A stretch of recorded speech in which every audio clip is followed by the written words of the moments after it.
working with David Kerr. Right.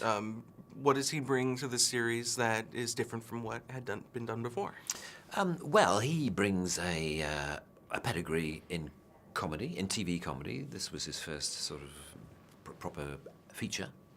But it's always very difficult for people like me to find directors to work with, because normally directors are, if you like, the auteur of the piece and in charge creatively. And even though I absolutely need someone to direct the film, because every film needs a director, but I also need a sympathetic and empathetic creative partner to allow us together to create what we want to put on the screen.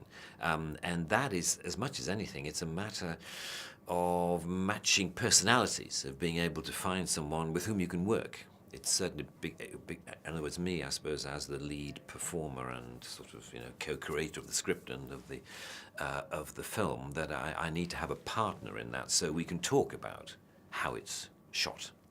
Some directors, you would get them in, and they'll say, right, I'll shoot the movie, you just do the acting. And that's kind of not how I can work. I need to, because I've got a very clear thing in my head about how the film should look, about how jokes are captured, about particularly how visual jokes are captured and the timing of that and the framing of the frame.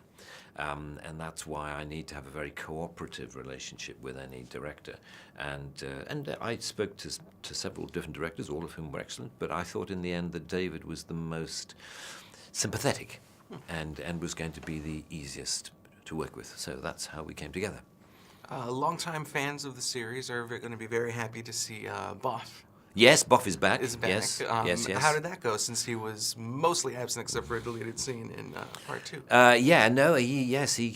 It's because our story of the second movie, Johnny English Reborn, required a sort of new young recruit, which is why we had Daniel Kaluuya play the part, who has since, of course, gone on to much greater things than silly comedy movies. And it's been great to have Ben back, because actually we had a really good working relationship in the first movie, and all I felt was that we didn't have enough to do together in the first movie, Johnny English and Boff.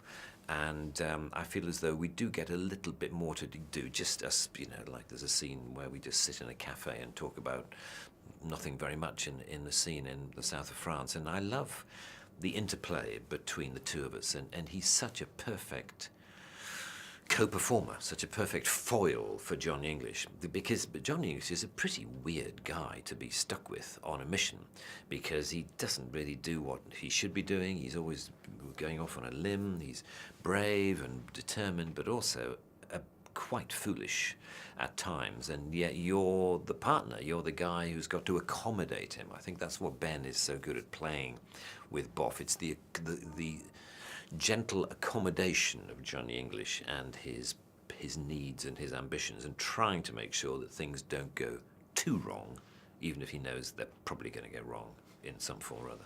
Okay, thanks so much. Thank you very much for coming.